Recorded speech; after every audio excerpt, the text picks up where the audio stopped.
Wanita itu memecat saya dari pabrik yang sebenarnya saya miliki sendiri. Dia melakukannya agar bisa lebih leluasa bermesraan dengan suami saya. Dia menatap saya dari atas ke bawah, lalu berkata bahwa perempuan seperti saya hanya pantas mencuci piring di rumah. Saya menerima surat itu dengan tenang. Saya bahkan tersenyum.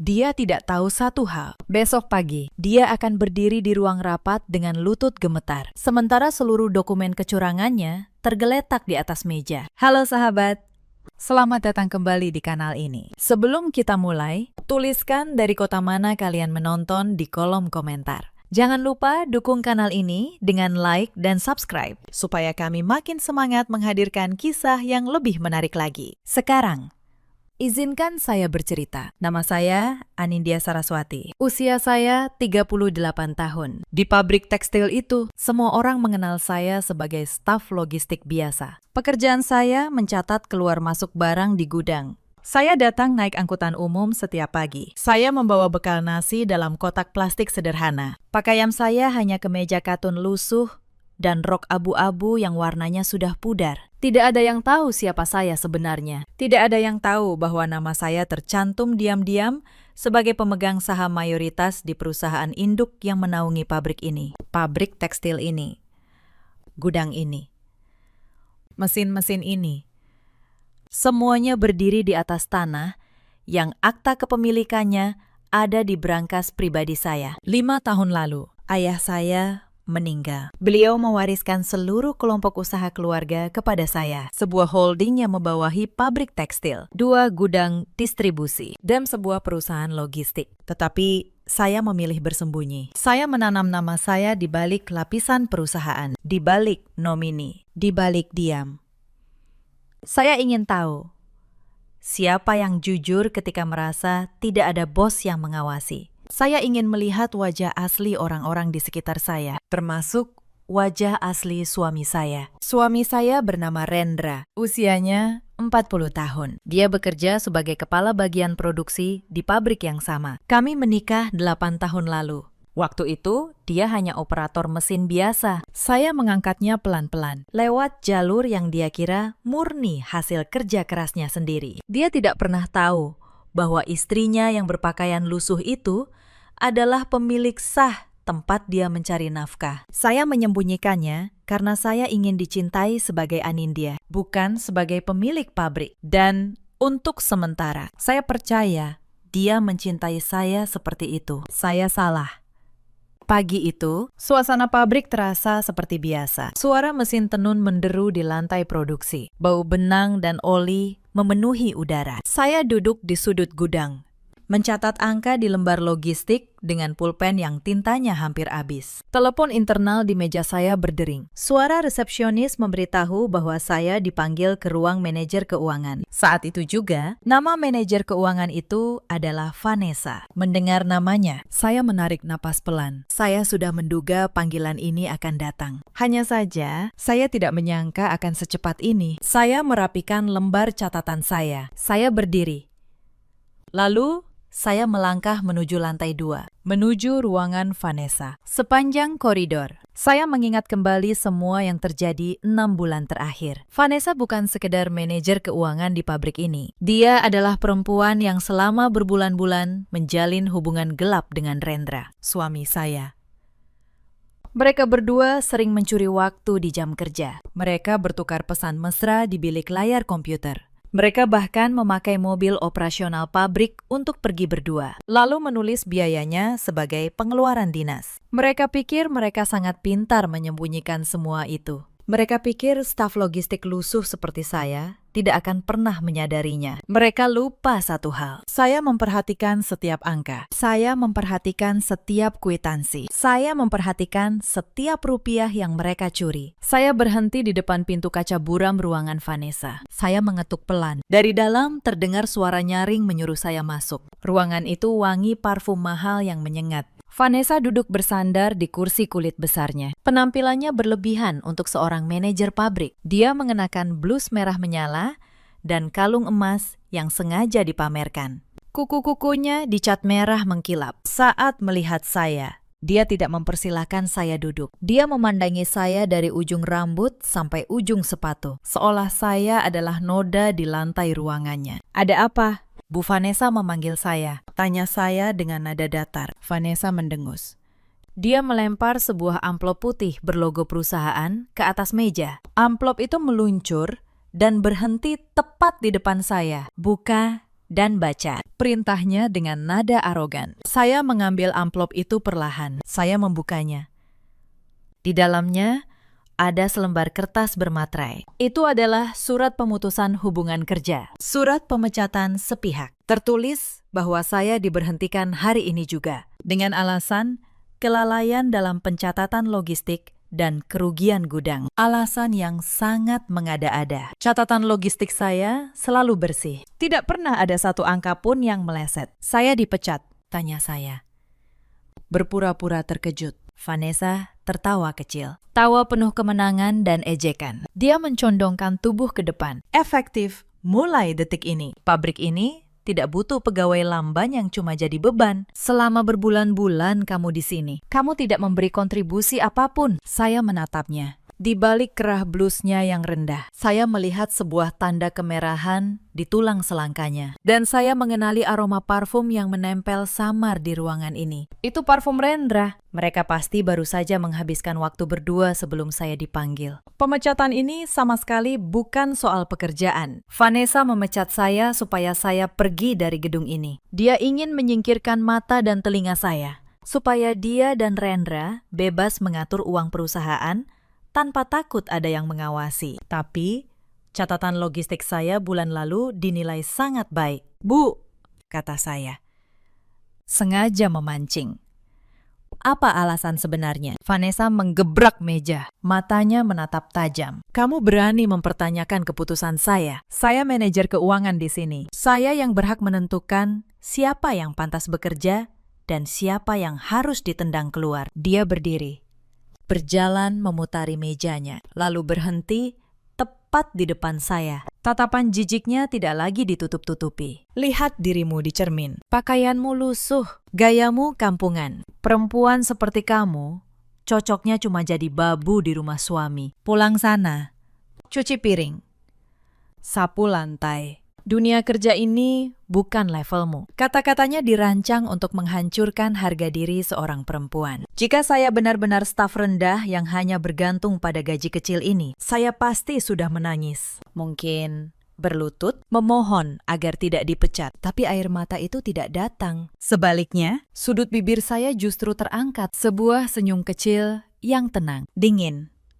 Senyum seseorang yang tahu persis kartu mematikan apa yang sedang dia genggam di balik punggungnya. Melihat senyum saya, kening Vanessa berkerut. "Kenapa kamu senyum-senyum? Apa kamu sudah gila karena dipecat? Cepat tanda tangani surat itu. Beres-beres. Dan keluar dari pabrik ini sekarang juga," bentaknya.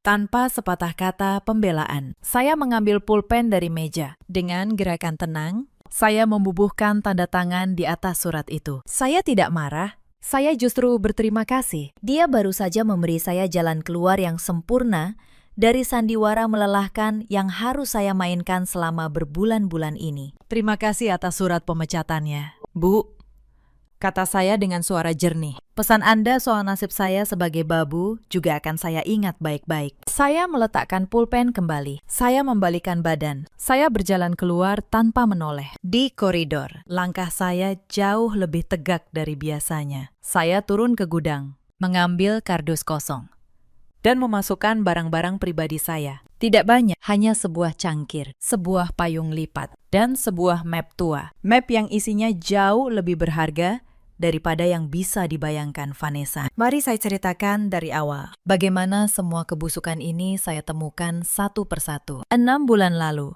saya mulai mencurigai ada yang tidak beres dengan arus kas pabrik. Sebagai pemegang saham, saya menerima laporan keuangan bulanan dari nomini saya. Angka-angka di laporan itu terlihat rapi, terlalu rapi. Tapi laba bersih pabrik terus menurun. Padahal volume produksi naik. Sesuatu sedang bocor. Dan kebocoran itu selalu meninggalkan jejak. Saya hanya perlu turun langsung untuk mencari jejaknya. Maka saya memutuskan menyamar. Saya masuk ke pabrik saya sendiri sebagai staf logistik biasa dengan nama dan riwayat kerja yang sudah saya atur lewat orang kepercayaan saya. Insiden pertama datang di minggu kedua. Suatu pagi, akun sistem gudang saya tiba-tiba diblokir. Saya tidak bisa lagi melihat data persediaan secara penuh. Ketika saya bertanya ke bagian IT, mereka bilang perintah pemblokiran datang dari ruang manajer keuangan, dari Vanessa. Aneh. Untuk apa seorang manajer keuangan membatasi akses staf logistik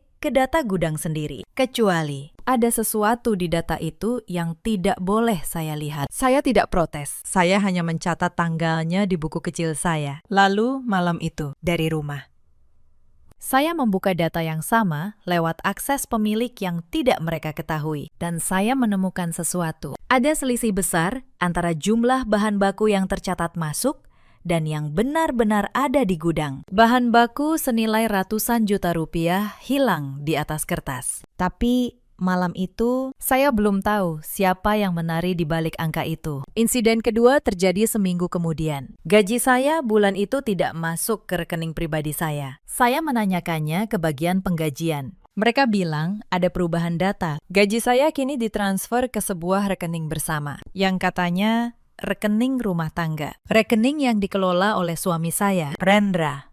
Saya pulang malam itu dan bertanya pelan kepada Rendra. Dia menjawab santai, sambil tetap menatap layar ponselnya. Biar lebih praktis.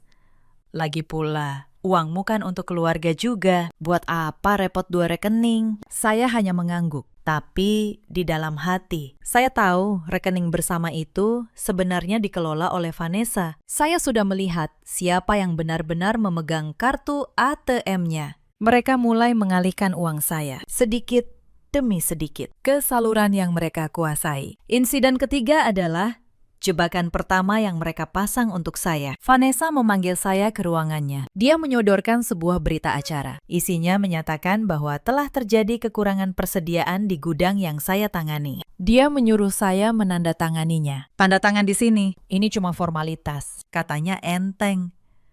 Saya membaca dokumen itu pelan. Saya tahu persis apa yang sedang dia lakukan. Dia ingin gudang yang kosong, karena pencuriannya sendiri menjadi tanggung jawab saya di atas kertas. Jika saya menandatangani, saya akan menjadi kambing hitam yang sempurna. Maaf, Bu, saya harus mencocokkan dulu dengan catatan saya. Kata saya, tenang. Wajah Vanessa mengeras. Kamu meragukan saya? Tidak. Bu, saya hanya ingin teliti. Saya keluar dari ruangan itu tanpa menandatangani apapun. Dan malam itu, saya menyalin berita acara palsu itu dengan ponsel saya. Satu lagi bukti masuk ke dalam map saya. Insiden keempat membuat luka di hati saya yang paling dalam. Akhir pekan itu, Rendra mengajak saya makan malam di rumah ibunya. Ibu mertua saya bernama Bu Surti. Usianya 62 tahun. Selama ini hubungan kami biasa saja, tidak dekat. Tidak juga bermusuhan. Tapi malam itu berbeda. Di meja makan, Bu Surti tiba-tiba bicara panjang lebar. Anindya, kamu ini harus tahu diri. Rendra sudah jadi orang penting di pabrik. Kamu masih cuma tukang catat di gudang. Jangan sampai kamu mempermalukan dia. Kalau memang kamu tidak becus kerja, ya di rumah saja, urus suami. Saya menatap piring saya. Rendra di sebelah saya diam saja. Dia membiarkan ibunya menghina saya tanpa membela sedikit pun. Ada perempuan di pabrik itu. Namanya Vanessa ya, lanjut Bu Surti. Ibu dengar dia pintar, cantik, dan punya jabatan. Coba kamu belajar dari dia. Perempuan begitu yang pantas berdiri di samping anak ibu. Saya mengangkat wajah dan tersenyum tipis. Iya, Bu, saya akan ingat itu. Saya tahu sekarang. Vanessa sudah merangkak masuk bahkan ke dalam keluarga ini. Dia sudah menanam benih di telinga ibu mertua saya. Mereka sudah menyiapkan tempat untuknya di kursi yang seharusnya milik saya. Tapi malam itu, mereka tidak tahu apa yang sudah saya siapkan diam-diam di berangkas saya. Insiden kelima adalah saat saya menemukan inti dari kebusukan itu. Suatu malam, saya sengaja kembali ke pabrik dengan akses pemilik. Saya membuka seluruh arsip transaksi keuangan 6 bulan terakhir. Dan di sanalah saya menemukannya. Ada puluhan kwitansi fiktif, pembelian bahan baku yang tidak pernah ada barangnya, jasa perawatan mesin dari perusahaan yang ternyata fiktif, didirikan atas nama saudara Vanessa. Setiap bulan, ratusan juta rupiah mengalir keluar dari kas pabrik menuju rekening-rekening bayangan yang semuanya bermuara pada satu orang, Vanessa. Dia tidak hanya merebut suami saya, dia sedang menguras perusahaan yang saya warisi dari ayah saya. Dan Rendra, dengan jabatannya sebagai kepala produksi, menandatangani semua dokumen palsu itu. Mereka berdua mencuri bersama-sama dari tangan yang sama, tangan saya. Saya duduk diam di ruangan gelap itu cukup lama. Saya tidak menangis. Kemarahan saya sudah melewati titik di mana air mata masih berguna. Yang tersisa hanya satu hal. Ketenangan seorang pemburu yang akhirnya melihat jejak lengkap mangsanya. Insiden ke-6 menambah bahan bakar ke dalam api yang saya simpan. Pekan berikutnya, saya melihat mobil operasional pabrik keluar di hari Sabtu saat pabrik libur.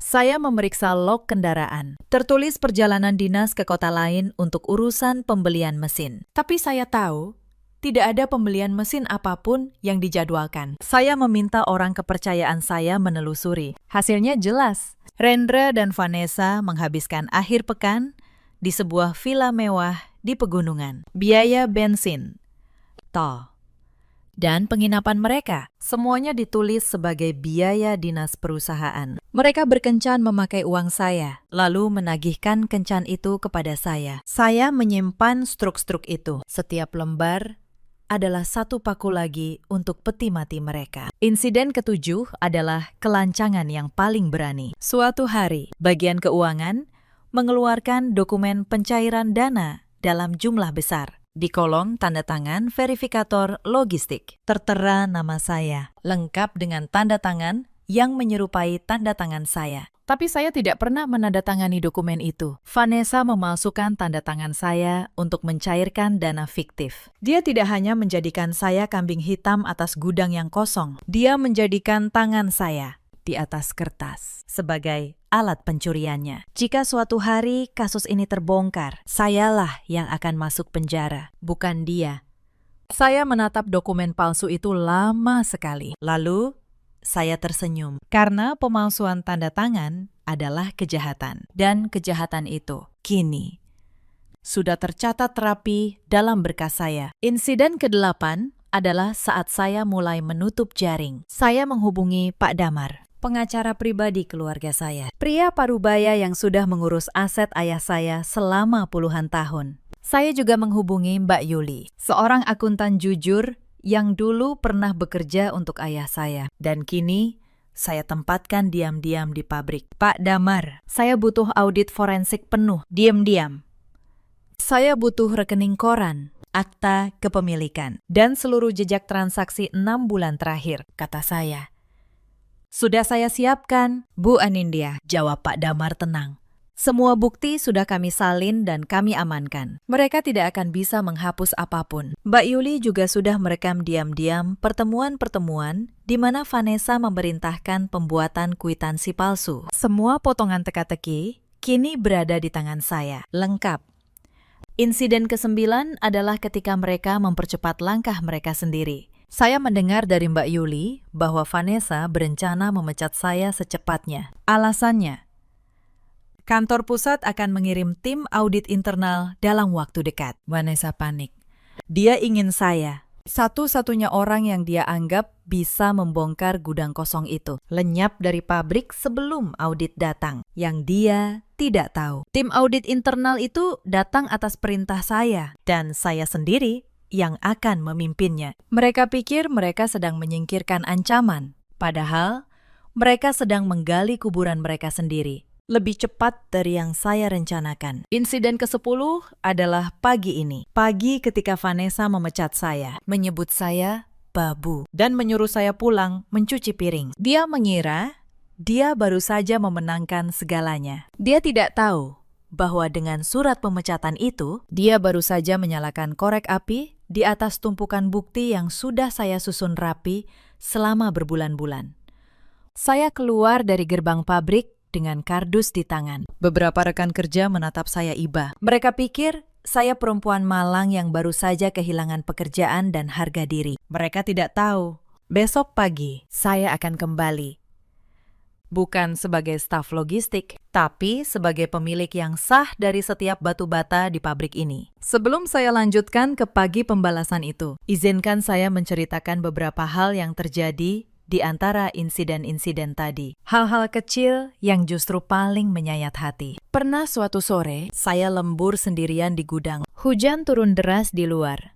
Saya kehabisan ongkos untuk naik angkutan. Karena gaji saya sudah dialihkan ke rekening yang dikuasai Vanessa, saya menelpon Rendra, meminta dijemput. Dia tidak mengangkat. 3 kali saya telepon, 3 kali tidak diangkat. Malam itu, saya berjalan kaki cukup jauh menembus hujan, sambil memeluk tas berisi map bukti saya. Di tengah jalan, sebuah mobil melintas pelan. Mobil operasional pabrik di dalamnya. Rendra dan Vanessa tertawa-tawa. Tidak menyadari perempuan basah kuyup di tepi jalan itu adalah istri sah sekaligus pemilik mobil yang mereka kendarai. Saya berdiri diam, memandangi lampu belakang mobil itu menjauh. Saya tidak menangis. Saya hanya mencatat satu hal lagi di dalam hati, bahwa cinta yang dulu saya kira tulus ternyata sudah lama mati, dan saya menjadi orang terakhir yang menyadarinya. Ada juga hari ketika Vanessa sengaja mempermalukan saya di depan banyak karyawan.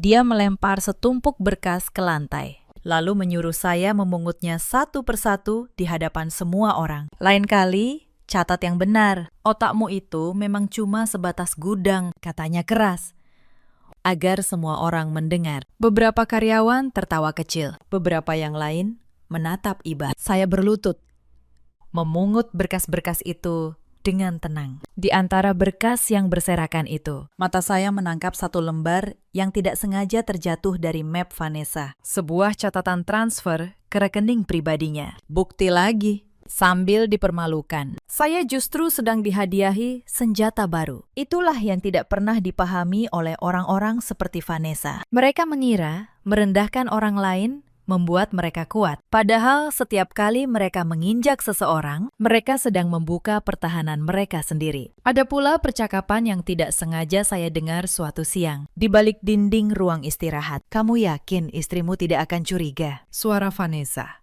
Anindya itu bodoh, jawab Rendra sambil tertawa. Dia cuma tahu mencatat barang. Soal uang, dia tidak mengerti apa-apa. Lagi pula, sebentar lagi dia kita singkirkan dari pabrik. Setelah itu, kita bebas. Bagaimana kalau dia menuntut cerai dan minta harta Gonogini? Harta apa? Rendra terbahak. Dia tidak punya apa-apa. Semua atas namaku. Kalau kita cerai, dia pulang ke kampung dengan tangan kosong. Justru itu yang aku tunggu. Saya berdiri di balik dinding itu, menahan napas. Bukan karena terkejut, melainkan karena hampir tertawa. Suami saya merasa dirinya pemilik segalanya. Padahal seluruh yang dia banggakan itu, sampai jas yang dia pakai, dibeli dari perusahaan yang sahamnya saya genggam. Mereka menyebut saya bodoh. Tapi orang yang paling bodoh adalah dia yang mencuri di rumahnya sendiri, sambil mengira pemilik rumah sedang tertidur. Saya juga sempat menguji ibu mertua saya satu kali. Saya datang ke rumah Bu Surti, membawa oleh-oleh, dan bercerita pelan bahwa saya sedang kesulitan di pabrik. Saya berharap, sebagai ibu, beliau akan menasihati anaknya untuk lebih menghargai istri. Tapi yang saya terima justru sebaliknya. Anindya, kalau kamu memang tidak sanggup mengimbangi Rendra, lebih baik mundur saja, kata Bu Surti dingin. Rendra butuh pendamping yang sepadan, bukan perempuan gudang. Ibu dengar, Vanessa itu anak orang baik-baik, punya jabatan, pintar mengurus uang. Kalau Rendra memilih dia, ibu tidak akan menyalahkan. Saya tersenyum tipis dan pamit pulang. Di mobil, saya menutup satu pintu lagi di hati saya. Pintu yang selama ini saya sisakan terbuka untuk keluarga suami saya. Mereka sudah memilih sisi, dan mereka memilih sebelum tahu kebenaran. Itu adalah pilihan mereka, dan mereka harus menanggung akibatnya. Ada satu insiden lagi yang membuat saya yakin Vanessa harus dihentikan secepatnya. Bukan demi saya, melainkan demi orang lain. Suatu hari, Vanessa memutuskan memotong upah lembur seluruh staf gudang. Alasannya, katanya, untuk efisiensi. Padahal saya tahu persis, uang efisiensi itu mengalir ke kantongnya sendiri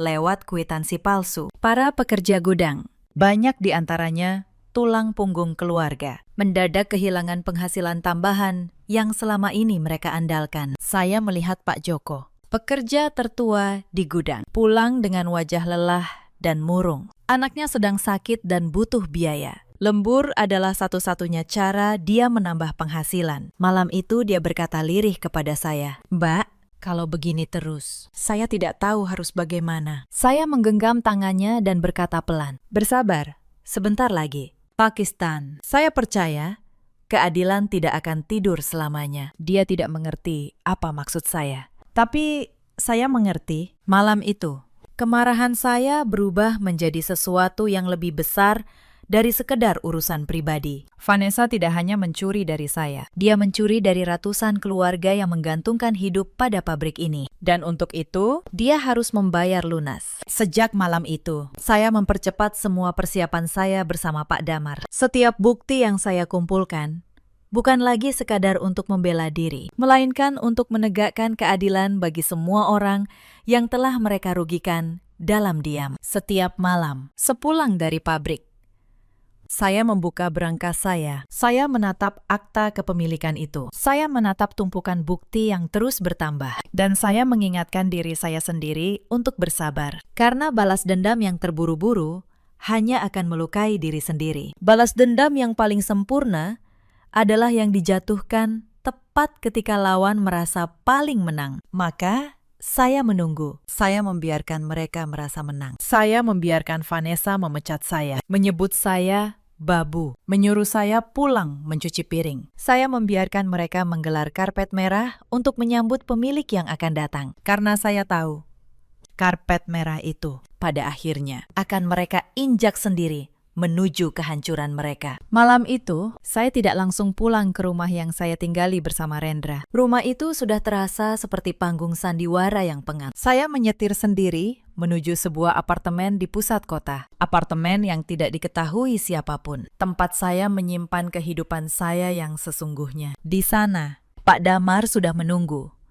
Di meja, tersusun rapi map-map berisi seluruh bukti, rekening koran perusahaan, daftar kwitansi fiktif, akta kepemilikan tanah dan bangunan pabrik atas nama saya. Hasil audit forensik yang dilakukan diam-diam selama 3 bulan terakhir. Rekaman suara dari Mbak Yuli, salinan berita acara palsu dan dokumen dengan tanda tangan saya yang dipalsukan. Semuanya lengkap. Bu Anindya, kata Pak Damar. Secara hukum, posisi mereka sudah tidak punya celah. Penggelapan dana, pemalsuan dokumen, dan pemalsuan tanda tangan. Tiga-tiganya pidana. Saya membalik lembar demi lembar. Setiap halaman adalah satu bab dari pengkhianatan yang mereka kira tersembunyi rapi. Besok pagi, kata saya pelan, tim audit internal akan tiba di pabrik pukul 9. Pak Gunawan, Ketua Dewan. Sudah saya beritahu bahwa pemilik akan hadir langsung. Dia tidak tahu siapa pemilik itu. Pak Damar tersenyum tipis. Mereka akan sangat terkejut. Saya menutup map terakhir. Bukan terkejut, Pakistan. Mereka akan hancur. Saya tidak tidur banyak malam itu. Bukan karena gugup, tapi karena ada ketenangan aneh yang menyelimuti saya. Ketenangan seseorang yang telah lama menanggung beban. Dan kini tahu, bebannya akan segera dilepaskan. Saya teringat ayah saya. Beliau pernah berkata bahwa harta paling berbahaya bukanlah yang dicuri orang asing, melainkan yang dicuri orang yang kita percaya. Karena pencuri asing hanya mengambil uang. Orang yang kita percaya mengambil keyakinan kita pada manusia. Rendra dan Vanessa telah mengambil keduanya dari saya. Uang dan keyakinan. Maka besok saya akan mengambil kembali semuanya. Dengan bunga. Pagi datang. Langit di luar jendela apartemen berwarna jingga keemasan. Saya bangun.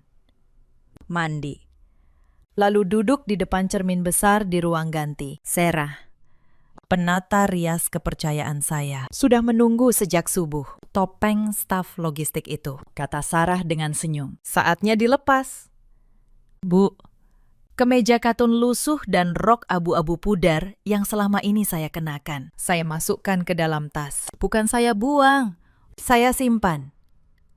Sebagai pengingat bahwa kerendahan hati bukanlah kelemahan. Rambut saya yang biasanya saya ikat asal, kini ditata rapi dan elegan.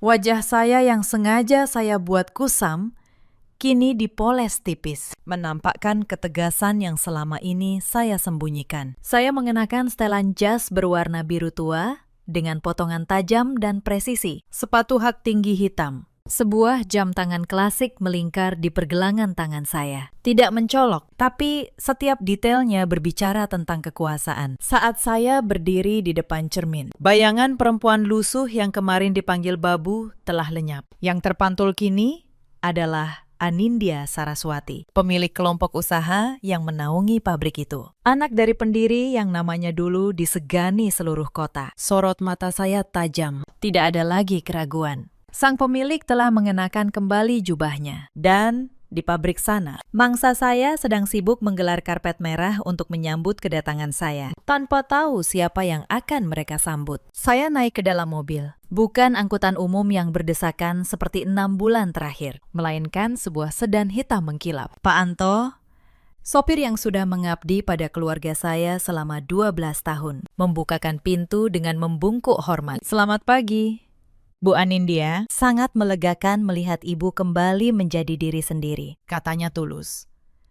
Selamat pagi, Pak Anto, mari kita ke pabrik. Sudah waktunya pemilik pulang ke rumahnya sendiri, jawab saya. Mobil melaju membelah jalanan kota yang masih lengang. Di pangkuan saya, sebuah tablet menampilkan laporan akhir dari Pak Damar. Saya membaca ulang setiap poin, memastikan tidak ada satu celah pun yang terlewat. Pukul 7 pagi, sebuah surat pemberitahuan resmi telah dikirim ke pabrik. Isinya singkat. Pemilik perusahaan akan melakukan inspeksi mendadak dan rapat luar biasa pada pukul 9 tepat. Saya bisa membayangkan kepanikan yang sedang melanda pabrik saat ini. Dan kepanikan itu, saya tahu, akan segera berubah menjadi keruntuhan. Saat mobil saya memasuki gerbang pabrik, pukul masih menunjukkan 8:40. Dari kaca mobil, saya melihat kesibukan luar biasa. Karyawan berlarian membersihkan halaman. Sebuah karpet merah digelar dari pintu utama. Di antara kerumunan itu, saya melihat Pak Gunawan, ketua dewan yang selama ini menjadi pengurus bayaran, mondar-mandir dengan wajah pucat. Dan di sana, di dekat pintu masuk, berdiri Rendra dan Vanessa. Rendra mengenakan setelan terbaiknya. Vanessa berdiri di sampingnya dengan gaun yang anggun, riasan sempurna, dan senyum kemenangan yang sama seperti kemarin. Mereka berdua sedang bersiap menjilat pemilik perusahaan yang akan datang. Mereka berharap dengan kesan pertama yang sempurna, karir mereka akan melesat. Saya turun dari mobil perlahan. Pak Anto membukakan pintu. Untuk sesaat, seluruh halaman terdiam. Semua mata tertuju pada perempuan berjas biru tua yang baru saja keluar dari sedan hitam itu. Vanessa adalah orang pertama yang wajahnya berubah. Senyumnya membeku, matanya melebar. Dia mengenali wajah itu, meski seluruh penampilannya kini berbeda jauh. Anindya, bisiknya. Hampir tak terdengar. Rendra di sebelahnya tampak seperti melihat hantu. Cangkir kopi di tangannya bergetar. Saya melangkah di atas karpet merah yang sebenarnya mereka siapkan untuk menyambut saya. Saya berhenti tepat di depan keduanya. Saya menatap Vanessa dengan tatapan yang sama datar seperti kemarin, ketika dia memanggil saya Babu. Selamat pagi, Bu Vanessa, kata saya tenang. Kemarin Anda menyuruh saya pulang mencuci piring.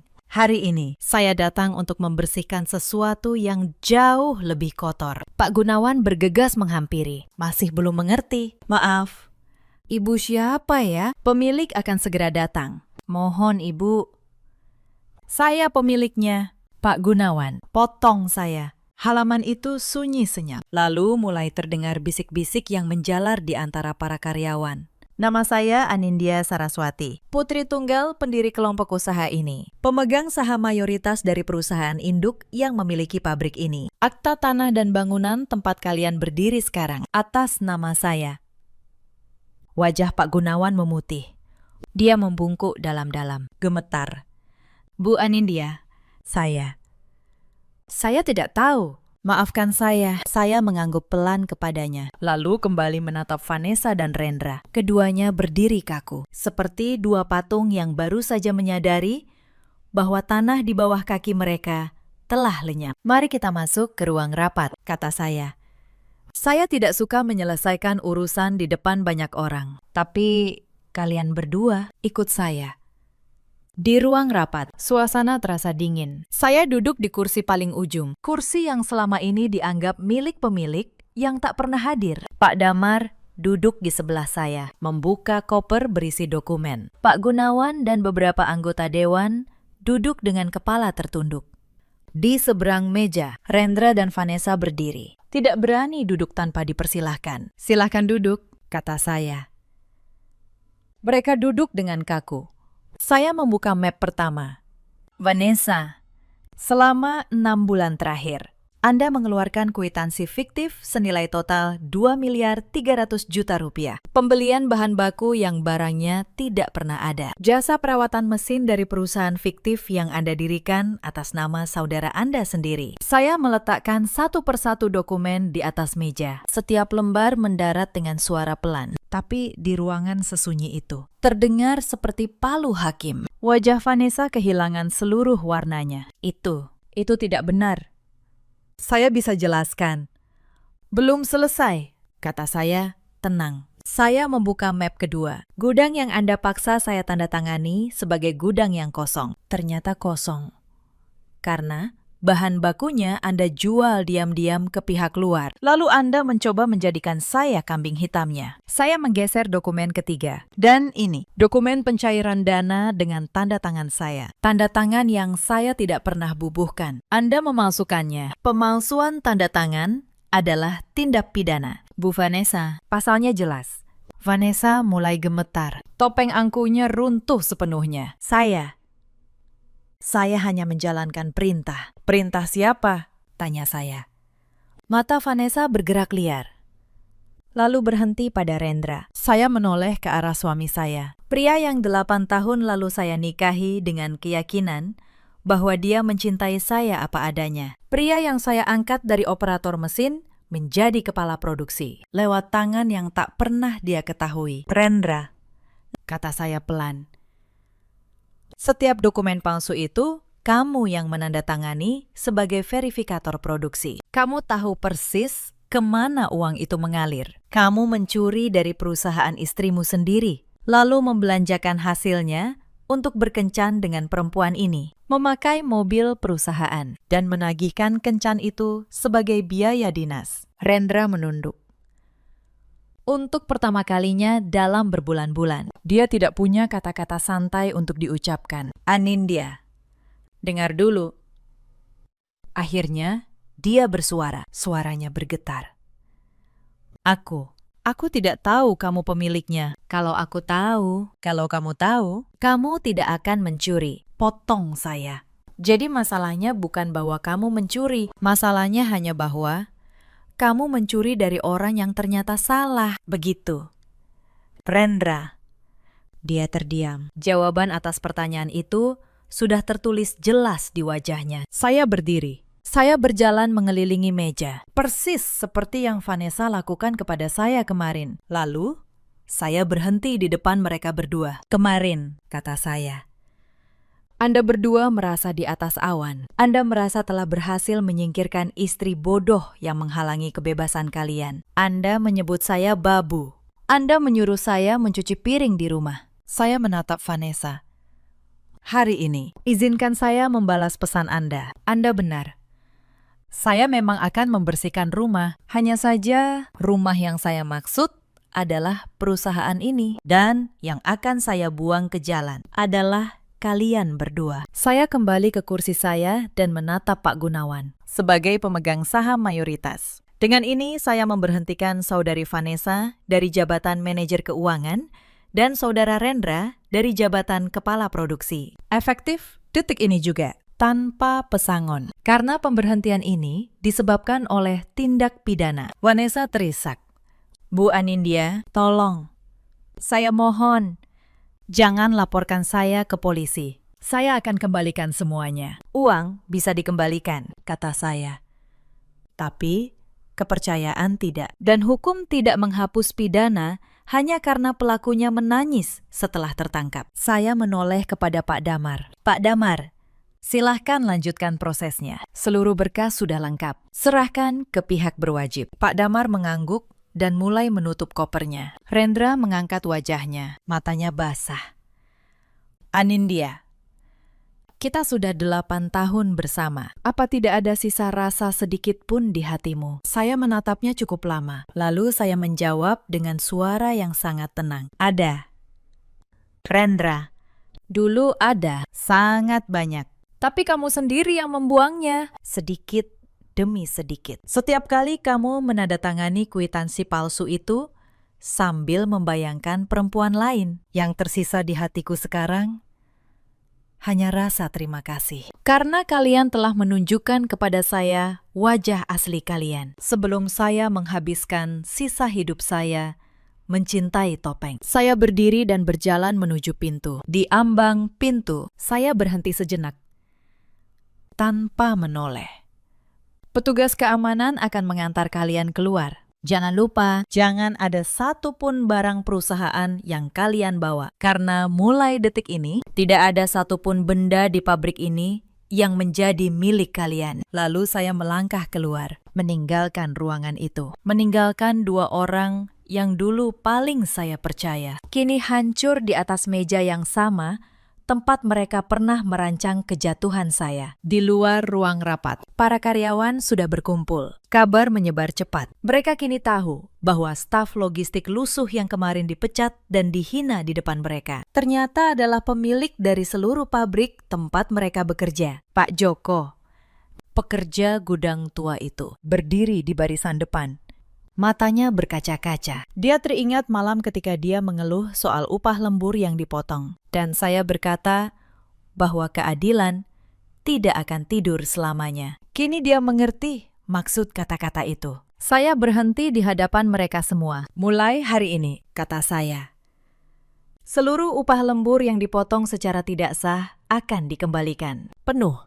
Tidak ada lagi pemotongan yang tidak jelas. Tidak ada lagi uang kalian yang mengalir ke kantong orang yang tidak berhak. Suara tepuk tangan pecah di koridor itu. Beberapa karyawan menangis. Bukan tangis sedih, melainkan tangis lega. Tangis orang-orang kecil yang akhirnya merasa dilindungi. Saya menatap wajah-wajah itu satu persatu. Wajah-wajah jujur yang selama 6 bulan ini menemani saya dalam penyamaran. Mereka pernah berbagi bekal nasi dengan saya. Mereka pernah meminjamkan payung saat saya kehujanan. Mereka memperlakukan saya dengan baik bukan karena tahu saya pemilik, melainkan justru karena mengira saya sama rendahnya dengan mereka. Dan itulah yang membedakan mereka dari Vanessa dan Rendra. Kebaikan sejati tidak menunggu untuk tahu siapa yang sedang kita hadapi. Kebaikan sejati lahir dari hati, bukan dari hitungan untung rugi. Saya tahu mulai hari itu. Pabrik ini bukan lagi sekedar warisan ayah saya. Ia menjadi rumah. Rumah bagi setiap orang yang pernah memperlakukan saya sebagai manusia. Ketika saya tidak punya apa-apa untuk ditawarkan selain ketulusan. 3 bulan berlalu sejak pagi itu. Vanessa kini menghadapi proses hukum atas penggelapan dana dan pemalsuan dokumen. Seluruh harta yang dia kumpulkan dari hasil mencuri, mobil mewah, dan perhiasan yang selama ini dia pamerkan, telah disita untuk mengganti kerugian perusahaan. Perusahaan fiktif milik saudaranya ditutup. Nama baiknya, yang selama ini dia bangun dengan kepalsuan, runtuh dalam 1 pagi. Rendra juga menghadapi proses yang sama. Kami resmi bercerai, karena seluruh aset memang atas nama perusahaan dan atas nama saya. Dia keluar dari pernikahan itu persis seperti yang dulu dia rencanakan untuk saya, dengan tangan kosong. Bedanya, kali ini, kekosongan itu adalah buah dari perbuatannya sendiri. Ibu mertua saya, Bu Surti, datang ke pabrik beberapa minggu kemudian. Dia menangis, memohon agar saya mencabut tuntutan terhadap anaknya. Dia memanggil saya, Nak, dengan suara yang dulu tidak pernah selembut itu. Saya menyambutnya dengan sopan. Saya menyuguhinya teh. Lalu, saya berkata pelan, "Bu, dulu saya pernah datang ke rumah ibu, meminta sedikit pembelaan sebagai menantu. Saat itu, ibu menyuruh saya mundur. Saya menghormati pilihan ibu waktu itu. Sekarang, saya mohon ibu juga menghormati jalan hukum yang sedang berjalan. Ini bukan urusan saya membenci Rendra. Ini soal keadilan atas uang yang dicuri dari ratusan karyawan yang jujur di pabrik ini." Bu Surti terdiam. Lalu dia pamit dengan langkah yang jauh lebih berat daripada saat dia datang. Saya tidak merasa menang. Tidak ada kemenangan dalam menyaksikan keluarga yang dulu pernah saya cintai berantakan. Tapi saya juga tahu, saya tidak boleh menukar keadilan dengan rasa kasihan yang salah tempat. Pabrik kini berjalan jauh lebih sehat. Setelah para lintah darat itu disingkirkan, laba bersih melonjak. Saya mengangkat Mbak Yuli, akuntan jujur itu, menjadi manajer keuangan yang baru. Para karyawan yang dulu menatap saya iba, kini menyapa saya dengan hormat, bukan karena takut, tapi karena mereka tahu pemilik mereka pernah berdiri di antara mereka, mencatat barang di gudang yang sama. Suatu sore, saya berdiri di lantai produksi, menatap mesin-mesin tenun yang berputar. Cahaya senja masuk dari jendela besar, membuat debu benang berkilau seperti emas di udara. Cerita ini mengajarkan satu hal. Jangan pernah menilai seseorang dari pakaian yang dia kenakan atau dari jabatan yang dia pegang. Karena orang yang paling tenang di sudut ruangan seringkali adalah orang yang paling banyak tahu. Dan jangan pernah merasa aman saat mencuri dari orang yang mempercayaimu. Karena kepercayaan yang dikhianati selalu kembali sebagai tagihan yang harus dibayar lunas. Di luar sana, ada banyak perempuan yang mengalami apa yang dulu saya alami. Direndahkan di tempat kerjanya sendiri. Dikhianati oleh orang yang paling dia percaya. Disuruh diam, disuruh mundur, disuruh tahu diri. Kepada kalian semua, saya ingin berkata, kekuatan kalian tidak ditentukan oleh seberapa keras suara orang yang menghina kalian. Kekuatan kalian ditentukan oleh seberapa tenang kalian menyimpan kebenaran sampai waktunya tiba. Ada juga banyak suami seperti Rendra di luar sana. Lelaki yang merasa istrinya tidak berarti apa-apa sampai dia kehilangan segalanya.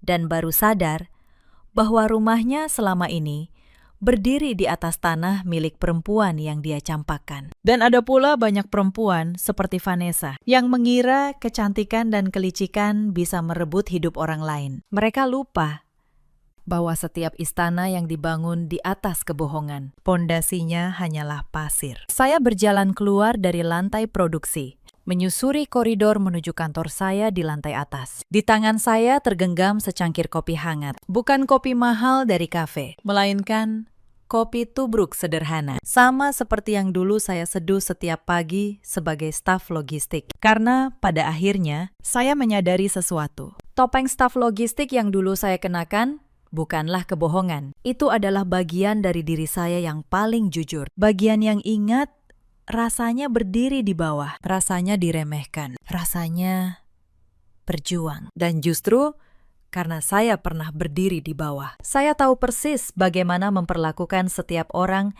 yang kini berdiri di bawah saya. Dengan hormat, dengan adil, dengan kemanusiaan. Badai yang dulu menghancurkan rumah tangga saya ternyata adalah cara semesta membersihkan jalan saya. Membuang yang palsu agar yang sejati bisa tumbuh. Mereka memanggil saya babu dan mereka membuang saya ke jalan. Tapi mereka lupa bahwa seorang pemilik sejati tidak butuh izin siapapun untuk kembali menduduki kursinya. Saya berdiri di puncak gedung pabrik saya, memegang kendali penuh atas hidup saya sendiri. Masa lalu sudah selesai, dan lembaran baru saya baru saja dimulai. Sebuah lembaran yang saya tulis dengan tangan saya sendiri, dengan kepala tegak, dan dengan senyum yang kali ini tidak akan pernah lagi berani diremehkan oleh siapapun. Dalam hidup, kita memang tidak bisa memilih siapa yang akan mengkhianati kita, tapi kita selalu bisa memilih bagaimana kita bangkit setelahnya. Ceritakan kisah kalian di kolom komentar. Terima kasih sudah menemani saya sampai akhir. Mulai bulan ini, kau wajib menyetor 4 juta rupiah setiap tanggal 1. Itu kalau kau masih mau numpang tidur dan menumpang hidup di rumah ini. Bu Ratna melempar buku tabungan biru itu ke lantai marmer. Buku kecil itu meluncur, berhenti tepat di ujung sepatu kerja Anindya yang baru saja pulang dari shift panjang. Ingat baik-baik, rumah ini warisan leluhur keluarga suamimu. Ini bukan penampungan untuk perempuan melarat sepertimu. Anindya menunduk. Ia memungut buku tabungan itu dengan tangan yang tenang. Wajahnya tidak menangis. Wajahnya tidak memohon. Di sudut bibirnya justru terukir senyum yang sangat tipis. Lalu, tanpa sepatah kata pun, ia membuka ponselnya dan mentransfer 4 juta itu ke rekening mertuanya. Detik itu juga, Bu Ratna tertawa puas. Ia merasa menang. Di sampingnya, Gilang, sang suami, hanya menggeser layar ponselnya tanpa beban. Mereka berdua tidak tahu satu hal. Mereka tidak tahu bahwa rumah megah yang mereka banggakan ini sudah berpindah tangan setahun lalu. Mereka tidak tahu bahwa nama yang tertera di akta asli rumah ini bukan lagi nama keluarga mereka. Dan uang sewa 4 juta yang baru saja mengalir ke rekening Bu Ratna kelak akan menjadi tali yang menyeret leher wanita itu ke ruang sidang. Halo, Sobat Pencari Keadilan. Selamat datang kembali di kanal kita. Tempat di mana kesombongan selalu dibayar lunas dengan kehancuran. Hari ini, kita akan menyaksikan bagaimana seorang mertua yang menagih uang sewa kepada menantunya sendiri justru menggali kuburannya dengan tangannya sendiri. Siapkan hati kalian. Mari kita saksikan sampai tuntas. Nama saya Anindya. Usia saya 34 tahun. Saya bekerja sebagai manajer keuangan di sebuah rumah sakit swasta besar di Jakarta Selatan. Sudah 8 tahun saya menjadi istri di keluarga ini. 8 tahun yang terasa seperti 8 tahun mengabdi di rumah orang asing. Pagi itu, tubuh saya remuk. Shift saya berakhir pukul 7. Selama 12 jam, saya menutup laporan keuangan kuartal, mengejar tagihan vendor, dan menahan kepala yang berdenyut. Saya hanya ingin satu hal, sebuah kasur dan tidur yang tenang. Saya mendorong pintu utama rumah klasik bergaya lama itu. Pilar-pilar kayu jati yang mengilap, lantai marmer dingin dari luar. Rumah ini tampak megah. Bagi saya, kemegahan itu sudah lama terasa seperti dinding penjara. Saya melepas sepatu. Saya melangkah gontai menuju tangga, berharap bisa langsung naik ke kamar. Namun harapan itu padam seketika. Di ruang keluarga, di atas sofa kulit, duduk Bu Ratna. Ibu mertua saya, wajahnya segar. Daster sutranya rapi, lehernya dihiasi kalung emas tebal kebanggaannya. Di sebelahnya, Gilang asik dengan ponsel. Seolah istrinya yang baru pulang memeras keringat itu tidak ada. Duduk kau di situ, jangan langsung masuk kamar. Seperti orang tak punya sopan santun. Suara Bu Ratna berat dan angkuh. Saya menelan rasa lelah. Saya meletakkan tas, lalu duduk di kursi tunggal yang berhadapan langsung dengan mertua saya. Ada apa? Bu, saya baru pulang shift malam. Badan saya remuk. Kalau ada yang penting, bisa nanti siang. Tidak bisa, Bu Ratna membentak. Suaranya melengking memecah pagi. Ini urusan penting yang tidak bisa ditunda oleh alasan kantukmu. Buka telingamu lebar-lebar. Anindya, Ibu sudah berdiskusi dengan Gilang. Kami sudah mengambil keputusan mutlak. Ia merogoh laci, lalu melempar buku tabungan biru saya ke meja kaca. Buku itu meluncur jatuh ke dekat kaki saya. Mulai bulan ini, kau wajib menyetor uang sewa 4 juta rupiah setiap awal bulan ke rekening ibu. Kalau kau masih mau numpang tidur, mandi, dan berteduh di rumah ini, kau harus bayar. Saya membelalak.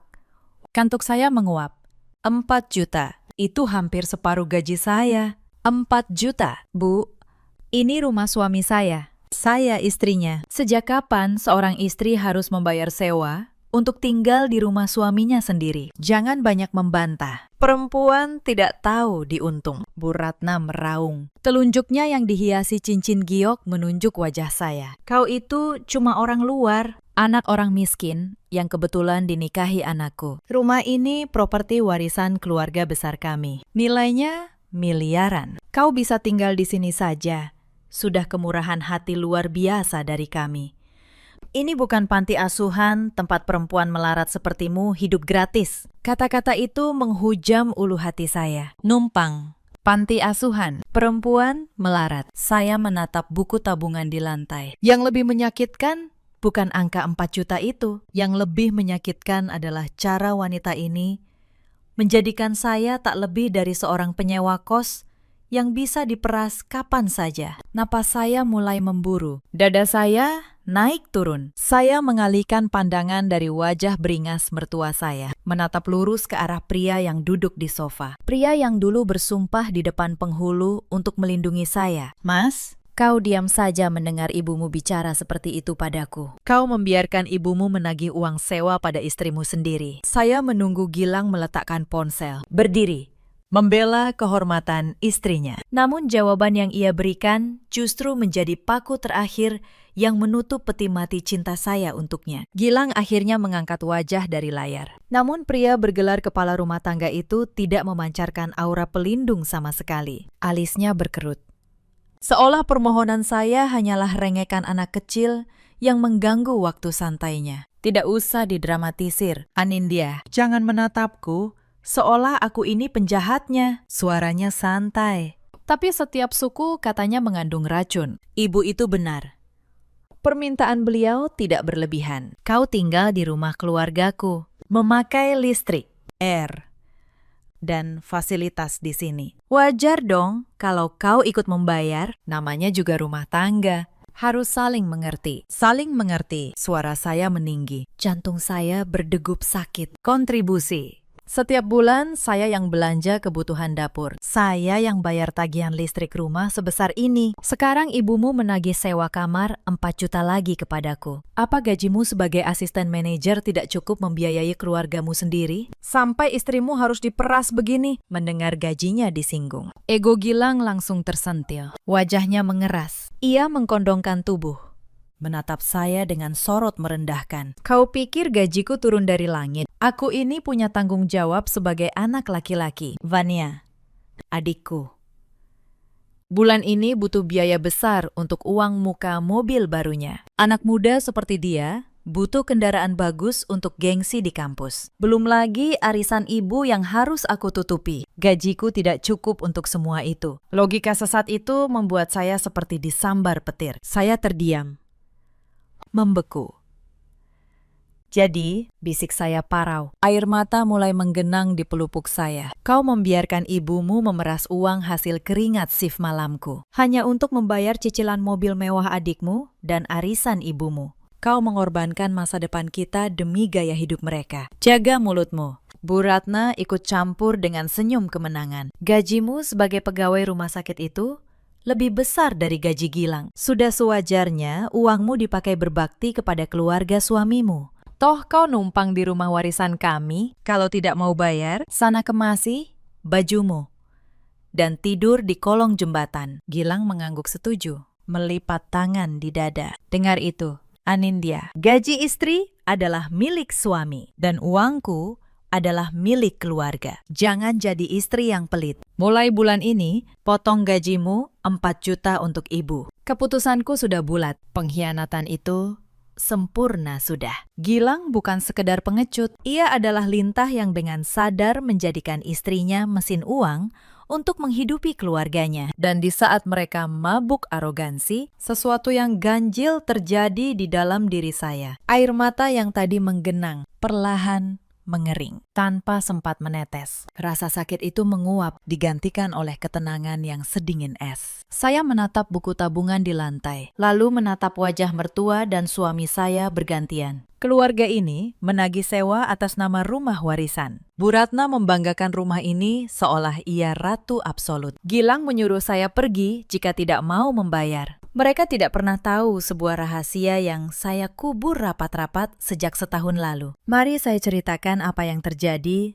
setahun sebelum pagi penghinaan ini. Setahun lalu, ayah Gilang, mertua laki-laki saya, meninggal dunia karena serangan jantung. Bu Ratna larut dalam duka dan kebanggaan. Ia mewarisi rumah klasik ini. simbol status keluarga yang selalu ia agung-agungkan. Namun ada satu hal yang almarhum sembunyikan dari istri dan anak-anaknya sampai ke liang kubur. Saya menemukannya secara tidak sengaja. Sebagai manajer keuangan, saya terbiasa membaca dokumen. Suatu sore, sebuah surat datang dari bank. Saya yang menerimanya. Surat itu adalah peringatan terakhir. Rumah ini dijadikan agunan oleh almarhum untuk utang bisnis yang gagal. Nilainya nyaris 5 miliar rupiah. Cicilan sudah macet berbulan-bulan. Dalam waktu kurang dari 40 hari, rumah ini akan disita dan dilelang oleh bank. Saya ingat tangan saya gemetar membaca surat itu. Bukan karena takut, tapi karena saya sadar keluarga ini sedang berdiri di atas jurang tanpa mengetahuinya. Saya bisa saja diam, saya bisa saja membiarkan rumah ini disita, membiarkan Bu Ratna dan anak-anaknya jatuh miskin, lalu pergi. Tapi saat itu, saya masih menyimpan satu hal bodoh bernama cinta. Saya masih percaya bahwa jika saya menyelamatkan keluarga ini, mereka akan menghargai saya. Saya menemui Bu Tari, seorang petugas senior di bank itu. Saya pelajari semua opsi. Ada satu jalan. Jika ada pihak ketiga yang melunasi seluruh tunggakan sebelum lelang, kepemilikan rumah bisa dialihkan secara sah kepada pihak penebus. Saya punya tabungan masa lajang. Hasil 10 tahun bekerja keras sebelum menikah. Ditambah warisan kecil dari almarhum ayah saya di Klaten. Semuanya.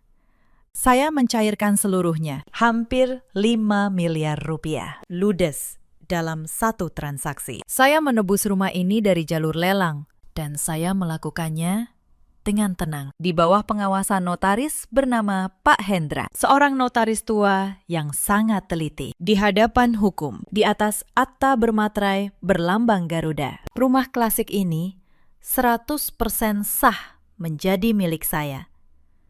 Sertifikat hak milik yang baru, dengan satu nama tercetak di atasnya, nama saya. Lalu, apa yang dilakukan Bu Ratna selama setahun ini? Ia masih mengelus-elus sertifikat lama di dalam lemarinya. Sertifikat yang sudah mati, tak lebih berharga dari selembar fotokopi usang. Ia tidak pernah tahu bahwa rumah yang ia banggakan, rumah tempat ia menagih sewa dengan sombong, sebenarnya sudah menjadi milik menantu yang ia hina. Saya merahasiakan ini bukan untuk gertakan. Saya merahasiakannya karena saya ingin melihat. Saya ingin tahu, tanpa beban rumah ini di pundak mereka, akankah keluarga ini memperlakukan saya sebagai manusia? Jawabannya, saya dapatkan pagi ini dengan sebuah buku tabungan yang dilempar ke lantai. Baik, suara saya tiba-tiba terdengar. Tenang, nyaris tanpa emosi. Ketenangan yang justru membuat bulu kuduk berdiri. Jika saja mereka cukup peka untuk menyadarinya. Jika itu maumu,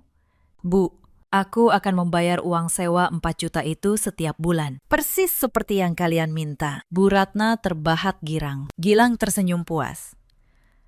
Merasa otoritasnya menang. Mereka tidak tahu, saya tidak sedang menyerah. Saya sedang mulai menenun tali gantung yang sangat kuat. Saya akan membiarkan para parasit ini berpesta, menikmati uang sewa. Mengumpulkan setiap bukti pemerasan. Sampai tiba saatnya, saya menelanjangi kesombongan mereka dan menendang mereka keluar dari istana yang bukan milik mereka. Keputusan saya menyanggupi sewa itu mengubah seketika atmosfer ruangan. Tawa Bu Ratna meledak, menggema di dinding-dinding rumah klasik itu. Tawa kemenangan dari seekor parasit yang rasa baru menemukan inang abadi untuk dihisap. Nah, begitu dong. Pintar juga menantuku ini, akhirnya. Ia menatap saya dengan pandangan merendahkan, seolah saya pelayan yang baru menyatakan ketundukan. Makanya, kalau kau sadar diri bahwa kau itu miskin dan cuma numpang di rumah warisan keluarga kami, hidupmu akan tenang. Kau boleh tidur di atas sampai kapanpun, asalkan setoran 4 juta itu tidak pernah telat 1 hari. Tapi sebelum saya mulai menenun perangkap, saya ingin satu hal. Saya menatap lurus ke mata mertua saya. Aku akan transfer 4 juta itu hari ini. Bu, namun aku punya satu syarat. Bu Ratna mengernyit. Syarat? Kau ini cuma penyewa. Berani-beraninya mengajukan syarat. Syarat apa? Sebuah surat perjanjian sewa-menyewa resmi, ditandatangani di atas meterai 10.000. Saya menjawab dengan artikulasi yang sangat jelas. Saya tidak berkedip. Jika ibu menagih uang sewa, layaknya pemilik properti, maka kita harus melakukannya secara profesional. Aku ingin surat itu menyatakan dengan jelas bahwa Ibu Ratna sebagai pihak pertama, pemilik sah rumah ini, menyewakan sebagian rumah kepadaku sebagai pihak kedua, penyewa. Aku hanya butuh jaminan agar ibu tidak tiba-tiba menaikkan harga sewa seenaknya. Mendengar itu, Gilang tertawa meremehkan. Ia menggeleng-geleng menatap saya, seolah saya wanita terbodoh di dunia. Astaga, Anindya, kau ini konyol sekali. Sama keluarga sendiri saja pakai surat bermaterai. Mau main hukum-hukuman? Sudahlah. Bu, turuti saja. Biar dia merasa aman dengan secari kertas tidak bergunanya itu. Toh rumah ini memang milik keluarga kita. Apa susahnya tanda tangan? Bu Ratna mencibir. Ia merasa permintaan saya hanyalah ketakutan wanita tak berdaya. Bawakan kertas dan materinya. Dasar perempuan penuh drama. Ibu, tanda tangani sekarang juga. Biar kau tutup mulut dan langsung transfer uangnya. Ibu harus segera kirim uang itu untuk cicilan mobil Fania siang ini. Mereka tidak tahu.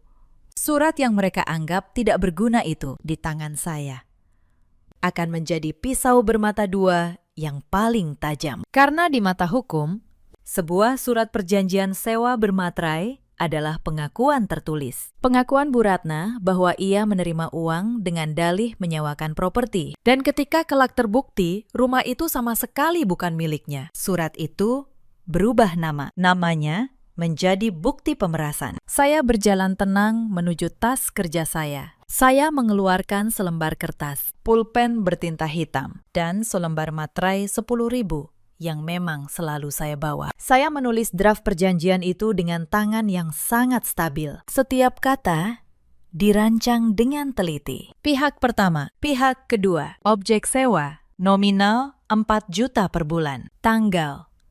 Lalu saya sodorkan kepada mertua saya. Bu Ratna menandatanganinya dengan tawa meremehkan, tanpa membaca satu kata pun. Ia bahkan menempelkan materai itu dengan gerakan kasar. Itulah insiden pertama. Tinta di atas materai itu kering dalam hitungan detik. Dan tanpa ia sadari, ia baru saja membubuhkan tanda tangan di atas surat penahanannya sendiri. Bulan pertama berlalu. Saya transfer 4 juta. Tepat tanggal 1, saya screenshot bukti transfer itu, lengkap dengan keterangan yang saya tulis sendiri di kolom berita transaksi. Saya tulis dengan jelas, pembayaran sewa rumah kepada Bu Ratna. Setiap rupiah meninggalkan jejak digital yang rapi di rekening koran saya. Jejak yang kelak akan saya cetak dan bingkai sebagai barang bukti. Hari-hari berikutnya, kesombongan Bu Ratna semakin menggila. Ia mulai membanggakan setoran saya kepada para tetangga kompleks. Suatu sore, saya mendengarnya berbisik di pagar kepada Bu Sari, tetangga sebelah. Menantu saya itu memang anak orang susah. Untung saya baik hati, masih mau menampung dia. Sekarang dia bayar sewa kamar 4 juta. Loh, ya hitung-hitung indekos di rumah orang kaya. Saya berdiri di balik tirai jendela, mendengar setiap katanya. Saya tidak marah. Saya justru merekam pengakuan itu dengan ponsel di tangan saya. Suaranya jelas. Setiap penghinaan itu menambah tebal map bukti saya. Lalu, Gilang ikut bermain. Suatu malam, ia masuk kamar dengan wajah berkuasa. Ia mengulurkan tangan. Serahkan kartu ATM gajimu padaku. Mulai sekarang, biar aku yang atur. Biar lebih mudah memotong 4 juta untuk ibu setiap bulan. Suami berhak mengatur keuangan istri. Saya menatapnya datar. Lalu saya menyerahkan sebuah kartu ATM. Yang saya serahkan adalah kartu rekening lama yang isinya hampir kosong. Rekening yang sengaja saya pelihara untuk pajangan. Gaji asli dan tabungan saya sudah lama berpindah ke rekening yang tidak pernah ia ketahui. Gilang menerima kartu itu dengan senyum kemenangan. Merasa ia kini menggenggam nyawa finansial istrinya. Padahal yang ia genggam hanyalah cangkang kosong. Insiden berikutnya datang dari Fania. 2 minggu kemudian, sebuah mobil putih mengkilap parkir di halaman. Fania turun dengan kacamata mahal. memamerkannya kepada teman-temannya lewat video. Mobil itu dibeli dengan uang muka yang berasal dari setoran sewa saya. Fania bahkan dengan ringan berkata di meja makan, "Untung ada Mbak Anindya, berkat uang sewanya. Aku jadi punya mobil." Lumayan ya, punya kakak ipar yang rajin nyetor. Ia tertawa. Ibu dan kakaknya ikut tertawa. Saya hanya tersenyum tipis. Sambil mengetik diam-diam di bawah meja, saya mencatat tanggal, nominal, dan kemana uang itu mengalir. Aliran dana dari pemerasan ke pembelian aset mewah. Sebuah rangkaian yang sempurna di mata penyidik nanti. Lalu, tiba bulan ketiga. Bu Ratna, yang merasa saya semakin tunduk, memutuskan menaikkan taruhannya. Anindya, mulai bulan depan, sewa naik jadi 5 juta. Harga rumah di kompleks ini naik. Wajar dong kalau sewanya ikut naik. Saya pura-pura terkejut. Lalu pura-pura merengek sedikit. Saya ingin ia merasa semakin berkuasa. 5 juta. Bu, itu berat sekali. Tapi baiklah, asal ibu tetap memberi saya kwitansi. Bu Ratna girang. Ia bahkan mulai menulis kwitansi penerimaan uang dengan tangannya sendiri, lengkap dengan tanda tangannya. Setiap kali saya membayar, ia pikir kwitansi itu bukti bahwa ia ratu yang berkuasa. Ia tidak tahu, setiap kwitansi bertanda tangannya adalah satu lagi paku di peti matinya. Sekitar bulan kedua, terjadi sebuah insiden kecil yang nyaris membongkar rencana saya. Gilang mencoba menarik uang dari kartu ATM yang saya berikan. Ia terkejut mendapati saldonya nyaris kosong. Malam itu ia masuk kamar dengan wajah merah padam, membanting kartu itu ke meja. "Apa-apaan ini? Saldonya cuma 200.000. Gajimu kemana? Kau menyembunyikan uang dariku." Saya menatapnya dengan wajah yang sengaja saya buat panik. Saya menggigit bibir, pura-pura takut. Itu rekening lama. "Mas, gaji saya bulan ini sudah habis untuk belanja dapur dan bayar sewa 4 juta ke ibu. Mas tahu sendiri, hampir separuh gaji saya habis untuk setoran. Sisanya untuk listrik dan kebutuhan rumah. Saya tidak punya apa-apa lagi." Gilang menatap saya lama. Lalu ia mendengus, percaya. Ego dan keserakahannya membuatnya tidak pernah curiga bahwa istri yang ia anggap bodoh ini punya rekening lain dengan saldo yang jauh melampaui imajinasinya. Ia mengembalikan kartu itu dengan kasar. "Lain kali, jangan boros. Ingat, gajimu itu untuk keluarga." Saya mengangguk patuh. Di dalam hati, saya tersenyum. Ia baru saja menambah satu lagi bukti. Bukti bahwa ia secara sadar berusaha menguasai penghasilan istrinya. Setiap kata yang ia ucapkan malam itu terekam rapi di ponsel yang saya letakkan di laci yang sedikit terbuka. Penghinaan demi penghinaan terus menumpuk. Suatu malam, sepulang kerja, saya mendapati barang-barang saya dipindahkan dari kamar utama ke ruang belakang yang sempit. Bu Ratna berdiri dengan tangan di pinggang. "Kamar atas itu untuk Fania. Dia butuh ruang luas untuk barang-barangnya. Kau penyewa." "Ya, cukup di belakang. Penyewa tidak boleh banyak menuntut." Saya mengangguk. Saya memindahkan barang saya tanpa protes. Saya tidur di ruang belakang yang dingin. Tapi malam itu, saya menambahkan 1 poin lagi di daftar saya. Pengusiran sistematis. Bukti bahwa saya diperlakukan sebagai penyewa, bukan istri, bukan keluarga. Lalu datang penghinaan paling besar. Suatu pagi, Bu Ratna menagih tambahan biaya. Ia menyodorkan secari kertas berisi angka-angka. "Ini tagihan tambahan, biaya listrik, air, dan perawatan rumah, 3 juta. Kau pakai semua fasilitas ini. Jadi, kau harus bayar. Penyewa wajib menanggung biaya operasional. Total bulan itu, saya membayar 8 juta. Saya membayarnya, dan saya menyimpan kertas tagihan tulisan tangannya. Setiap angka, setiap penghinaan, setiap uang yang berpindah, saya kumpulkan dalam sebuah map coklat tebal. Map yang saya simpan di brankas kantor saya, jauh dari jangkauan mereka. Dan di puncak kesombongannya, suatu malam di meja makan, Gilang menyatakan kalimat yang menjadi penutup. Ia menatap saya dengan sorot berkuasa. "Ingat, Anindya, selama kau hidup di rumah ini, gajimu adalah milik suami. Uang ibu adalah milik keluarga. Kau hanya alat. Kalau suatu hari kau tidak berguna lagi, kau bisa kami buang kapan saja. Mengerti? Saya menunduk. Saya menjawab pelan, ya.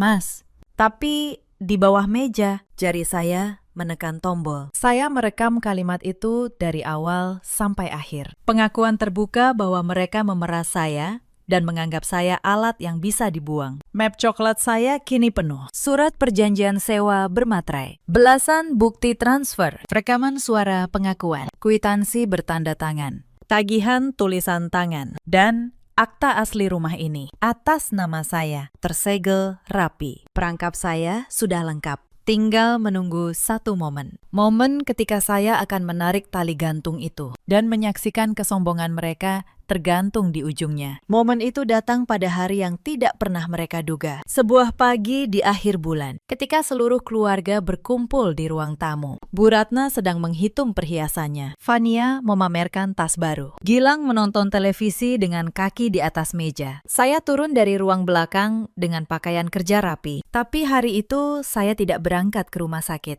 Hari itu, saya membawa tamu. Bel rumah berbunyi. Saya membuka pintu. Masuklah Pak Hendra. Notaris tua berkacamata tebal dengan map kulit di tangannya. Di belakangnya, Bu Tari dari bank dan seorang pria muda berjas yang adalah pengacara saya. Namanya Mas Reza. Bu Ratna mengerutkan kening. Siapa orang-orang ini? Anindya, kau bawa siapa ke rumahku? Saya menutup pintu di belakang mereka. Saya berjalan ke tengah ruangan dengan tenang. Lalu saya menarik kursi dan duduk. Sementara mereka semua masih berdiri kebingungan. Bu, Mas, Mbak Ania, duduklah. Hari ini kita akan menyelesaikan urusan sewa-menyewa kita secara profesional. Persis seperti yang Ibu inginkan. Gilang mematikan televisi. Ia berdiri dengan wajah tidak suka. Anindya, apa-apaan ini? Kau mempermalukan keluarga di depan orang asing. Pak Hendra membuka map kulitnya. Ia mengeluarkan sebuah dokumen tebal dengan sampul biru tua dan lambang Garuda emas. Ia meletakkannya di meja kaca, di tengah-tengah mereka semua. Perkenalkan, saya Hendra, notaris. Saya di sini untuk menjelaskan status hukum rumah ini. Dokumen di hadapan Ibu adalah sertifikat hak milik atas rumah ini. Sertifikat asli yang berlaku sah secara hukum negara. Bu Ratna menyambar dokumen itu. Matanya menyusuri baris demi baris. Lalu tangannya mulai gemetar. Wajahnya yang tadi angkuh perlahan memucat. Ini tidak mungkin. Nama di sini. Kenapa Mama di sini Anindya? Ini pasti palsu. Sertifikat rumah ini ada di lemari saya. Atas nama almarhum suami saya. Saya bangkit dari kursi. Saya berjalan ke arahnya. Saya berbicara dengan suara yang sangat tenang. Tapi setiap kata menusuk seperti pisau es. Sertifikat di lemari Ibu itu sudah mati. Bu, sudah tidak berlaku sejak setahun lalu. Karena setahun lalu, rumah ini disita bank. Almarhum Bapak meninggalkan utang hampir 5 miliar rupiah dengan rumah ini sebagai jaminan. Bank sudah hendak melelang rumah ini. Dan kalian semua hampir tidur di jalanan. Bu Tari melangkah maju. Ia mengangguk. Benar, Bu. Saya petugas dari bank. Rumah ini memang sudah dalam proses lelang setahun lalu.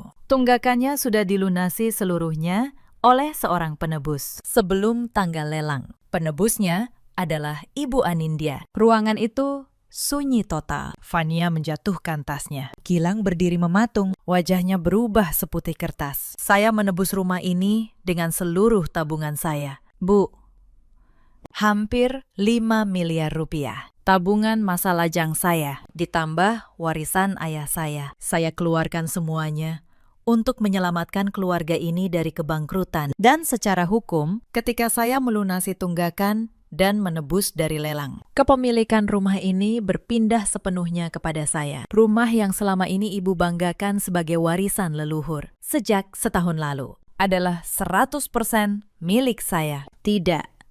Suara Bu Ratna nyaris tak terdengar. Tubuhnya merosot ke sofa. Kau bohong. Kau pasti mencuri. Kau pasti memasukkan dokumen.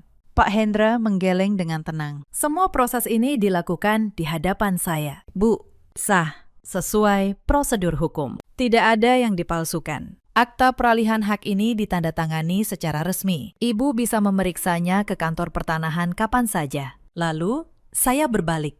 Saya berjalan ke tas saya, dan saya mengeluarkan map coklat tebal yang sudah saya siapkan berbulan-bulan. Saya membukanya pelan-pelan di hadapan mata mereka yang membelalak. Sekarang, Bu, mari kita bicara tentang uang sewa. Selama berbulan-bulan, Ibu menagih saya uang sewa atas rumah ini, 4 juta, lalu 5 juta, ditambah tagihan-tagihan tambahan. Ibu menerima uang saya dengan dalih menyewakan properti milik Ibu. Saya mengeluarkan surat perjanjian bermaterai itu, dan saya angkat tinggi-tinggi. Tapi rumah ini bukan milik Ibu. Rumah ini milik saya. Artinya, Ibu menerima uang dari saya dengan cara menipu dan memaksa atas properti yang sama sekali bukan milik Ibu. Tahukah Ibu, apa nama perbuatan itu di mata hukum? Namanya pemerasan. Dan surat perjanjian yang Ibu tanda tangani sendiri ini adalah pengakuan tertulis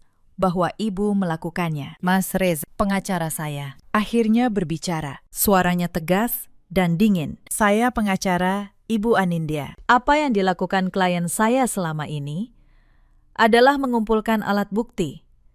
Surat perjanjian sewa bermaterai, belasan bukti transfer, kwitansi bertanda tangan Ibu, rekaman pengakuan suara, dan catatan aliran dana. Semua ini lebih dari cukup untuk membuktikan tindak pidana pemerasan di pengadilan. Ancaman hukumannya, sesuai pasal yang berlaku, bisa mencapai 9 tahun penjara. 9 tahun penjara. 3 kata itu menjadi tikaman terakhir yang menembus jantung Bu Ratna. Dunia wanita itu seketika gelap. Bayangan jeruji besi, sel tahanan, dan baju narapidana berkelebat di matanya. Kesombongan yang ia bangun selama berbulan-bulan dengan uang hasil memeras menantunya, kini hancur lebur. Tidak mungkin. Aku tidak mau dipenjara. Bu Ratna menjerit histeris. Ia mencengkeram dadanya. Matanya menatap surat bermaterai yang dulu ia tanda tangani dengan tawa kemenangan. Kini, surat itu telah berubah menjadi surat perintah penahanan dirinya sendiri. Fania menangis ketakutan di sudut ruangan. Impiannya menjadi mahasiswi sosialita. Mobil mewahnya. Semua terasa runtuh dalam sekejap. Mbak, tolong.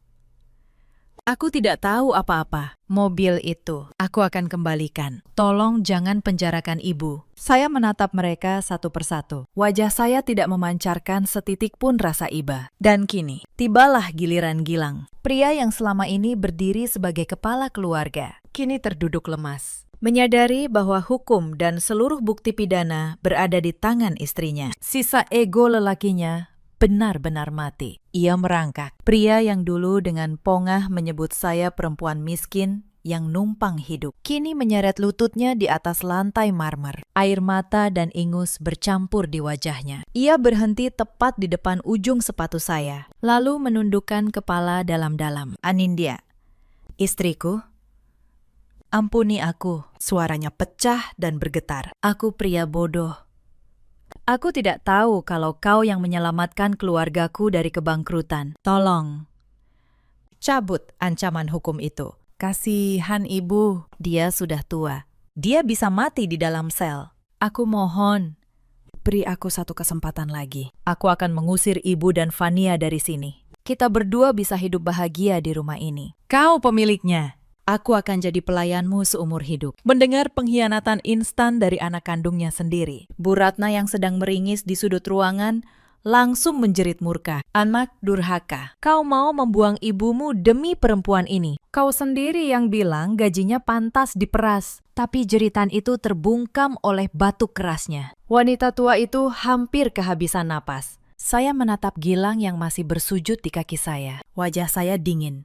Dengan gerakan cepat dan penuh rasa jijik, saya menarik kaki saya menjauh dari tangannya. Jangan pernah sentuh aku dengan tangan dan mulut kotormu. Gilang, suara saya menggelegar membelah ruangan. Bidadari, katamu. Saat ibumu memeras keringatku, kau menyebutku beban. Saat kau pikir aku hanya alat yang bisa dibuang, kau membuangku tanpa ragu. Dan sekarang, saat kau sadar, Kau akan kembali menjadi pria miskin tak berguna. Kau merangkak mencium kakiku. Kau bukan manusia, Gilang. Kau parasit paling hina yang pernah aku kenal. Saya kembali ke tas saya. Saya menarik keluar sebuah amplop coklat tebal berlogo Pengadilan Agama dengan tatapan sedingin es. Saya melemparkannya tepat ke wajah Gilang yang masih terkapar. Sesuai keinginanmu, aku sudah mengurus semuanya. Itu surat gugatan cerai. Pengacaraku sudah mendaftarkannya secara resmi subuh tadi. Pernikahan menjijikan ini sudah berakhir. Berakhir tepat saat kau membiarkan ibumu melempar buku tabunganku ke lantai. Mata Gilang terbelalak menatap amplop itu. Ia menggeleng brutal, menolak kenyataan bahwa ia baru saja kehilangan istri, rumah 5 miliar, dan seluruh masa depannya dalam waktu kurang dari 1 jam. Saya melirik jam tangan saya, lalu saya menatap ketiga manusia itu bergantian dengan otoritas penuh seorang pemilik. Aku berikan kalian bertiga waktu 60 menit. 1 jam untuk mengemasi barang kalian. Dan dengar baik-baik, kalian hanya boleh membawa pakaian yang menempel di badan. Dan baju-baju yang kalian bawa sebelum aku menebus rumah ini. Semua perabot, semua elektronik. Bahkan tas mewah dan perhiasan yang Ibu dan Fania beli dari uang sewaku akan aku sita untuk mengganti kerugian. Jika ada satu barang milikku yang kalian curi, aku akan menambahkan pasal pencurian ke dalam laporan pidana. Fania menangis sesenggukan. Mbak, kami mau tinggal di mana? Kami tidak punya uang sepeser pun. Di kolong jembatan. Sama persis seperti tempat yang ibumu sarankan untukku 3 bulan lalu. Saya menjawab tanpa ampun. Menelanjangi kembali kata-kata biadab mertua saya. 60 menit.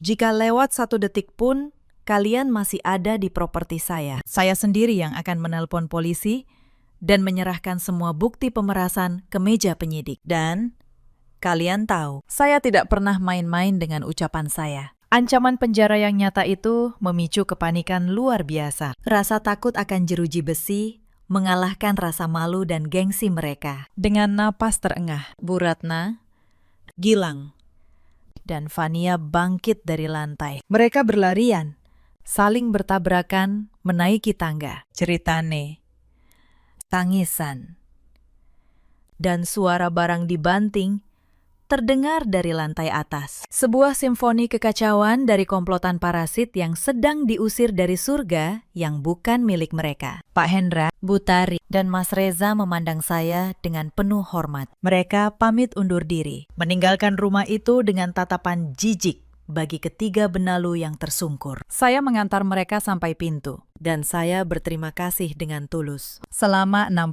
menit itu, saya duduk tenang di sofa kulit yang dulu menjadi singgasana kesombongan Bu Ratna. Saya menyeduh teh untuk diri saya sendiri. Untuk pertama kalinya dalam 8 tahun. Saya menikmati secangkir teh di rumah ini sebagai pemilik, bukan sebagai penyewa, bukan sebagai pelayan.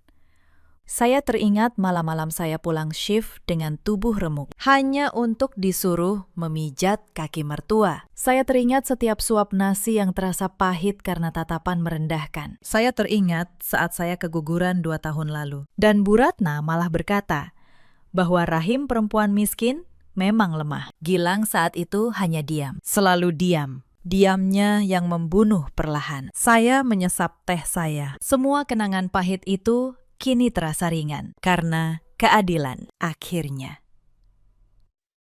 ada di tangan saya. 1 jam kemudian, pintu utama terbuka lebar. 3 sosok yang kemarin merasa seperti penguasa dunia, kini berjalan terseok keluar dari pekarangan. Bu Ratna tidak lagi memakai perhiasan emasnya, lehernya kosong.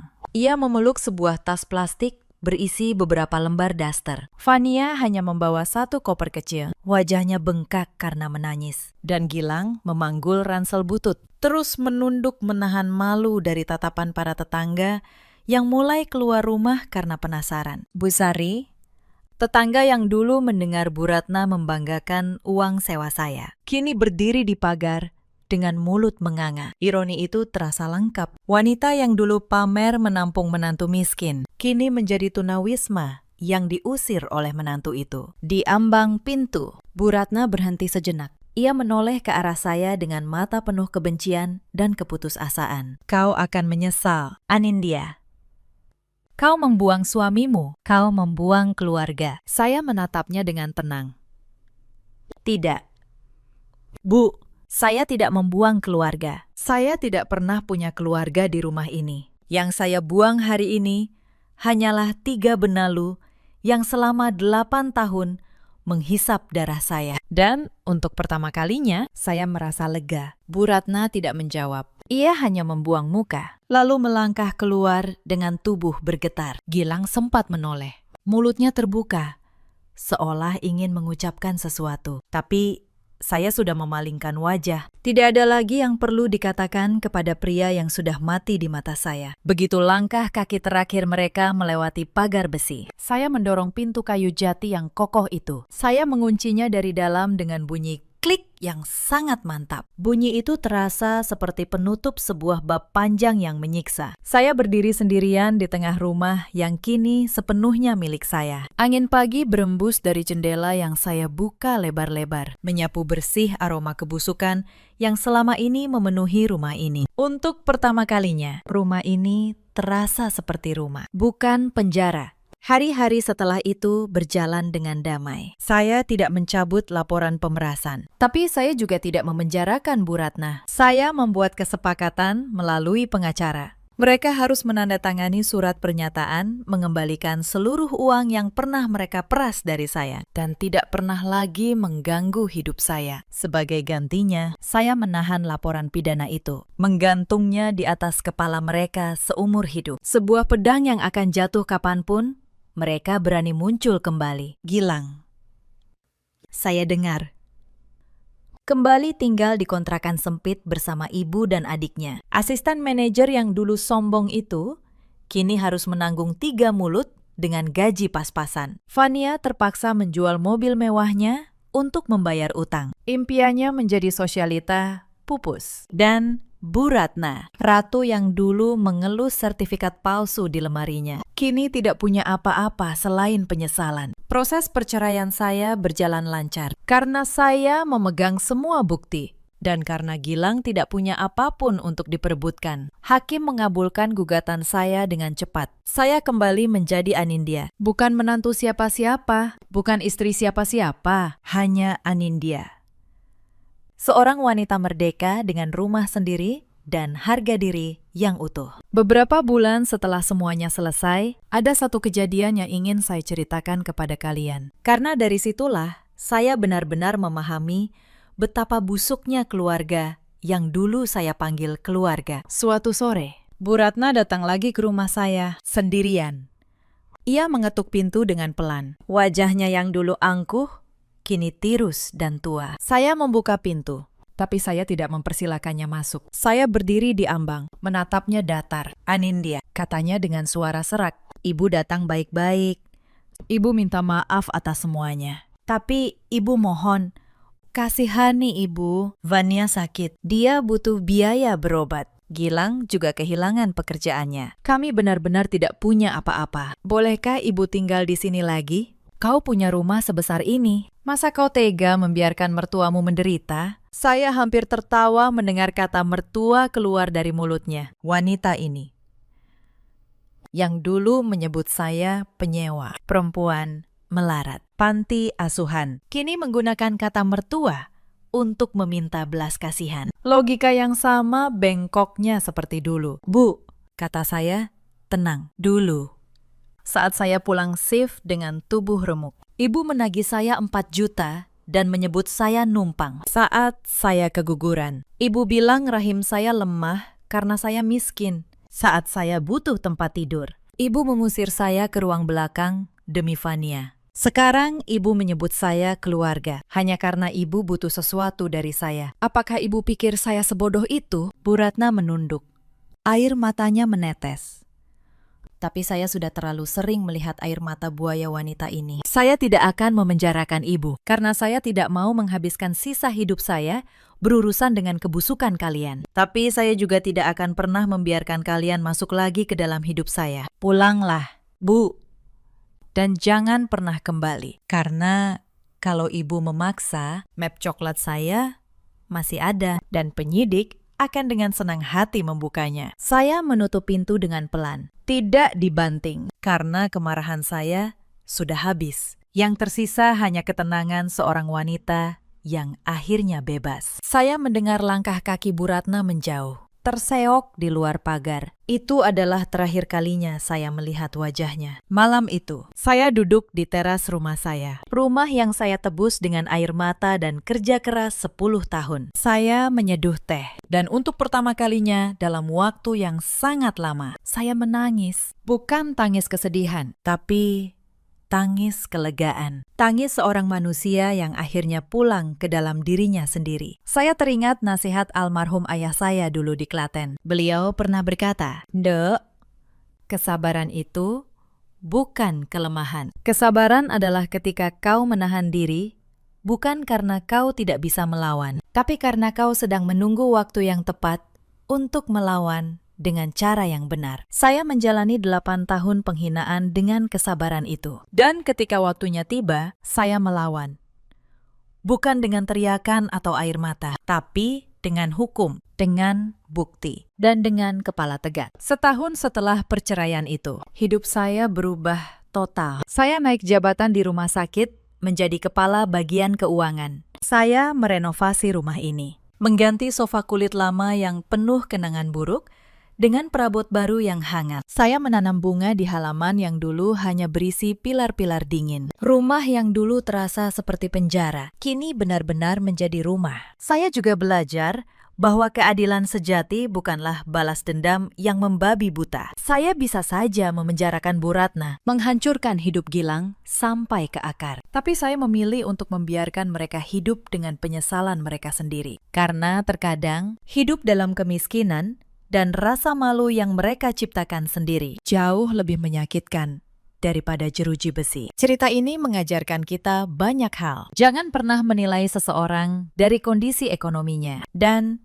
jangan pernah sekalipun meremehkan seorang perempuan yang terlihat diam dan penyabar. Karena diamnya seorang perempuan cerdas bukanlah kelemahan. Diamnya adalah strategi. Ketenangannya adalah senjata yang paling mematikan. Di luar sana, ada banyak perempuan yang mungkin sedang berada di posisi saya dulu. Diperas, dihina, dianggap penyewa di rumah suaminya sendiri. Dipaksa menyerahkan hasil keringatnya demi gaya hidup keluarga yang tidak pernah menghargainya. Jika kalian salah satunya, dengarkan saya. Kalian tidak sendirian, dan kalian tidak harus diam selamanya. Kumpulkan keberanian kalian, pelajari hak-hak kalian, karena hukum tidak pernah memihak kepada yang paling keras berteriak, melainkan kepada yang paling lengkap memegang bukti. Ada juga banyak suami seperti Gilang di luar sana, pria yang lebih memilih membela ibunya yang serakah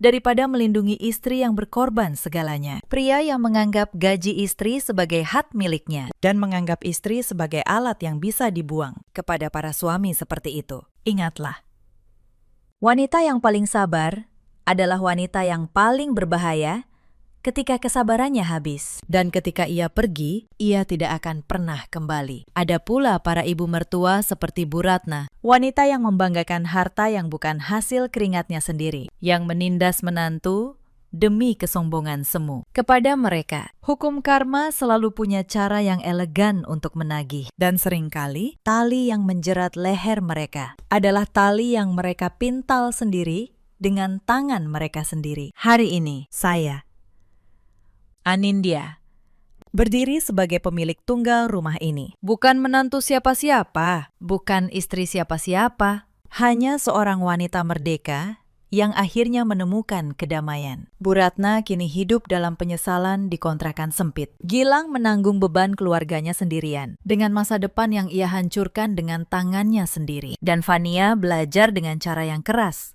bahwa gengsi yang dibangun dari uang hasil memeras orang lain tidak akan pernah bertahan lama dalam hidup. Kita selalu punya pilihan. Kita bisa memilih menjadi seperti Bu Ratna yang serakah, atau menjadi seperti Anindya yang sabar dan cerdas. Roda kehidupan selalu berputar. Hari ini, kita mungkin di bawah, tapi jangan pernah biarkan siapapun meyakinkan kalian bahwa kalian akan selamanya di sana. Jika kalian merasa kisah ini menyentuh hati kalian, atau jika kalian pernah merasakan penghinaan serupa, ceritakanlah pengalaman kalian di kolom komentar. Mungkin cerita kalian akan menjadi kekuatan bagi perempuan lain yang sedang berjuang dalam diam. Jangan lupa tekan tombol suka. Bagikan video ini kepada orang-orang yang kalian sayangi. Dan aktifkan lonceng notifikasi agar tidak ketinggalan kisah-kisah pembalasan yang elegan berikutnya. Terima kasih sudah menemani saya sampai akhir. Sampai jumpa di cerita selanjutnya.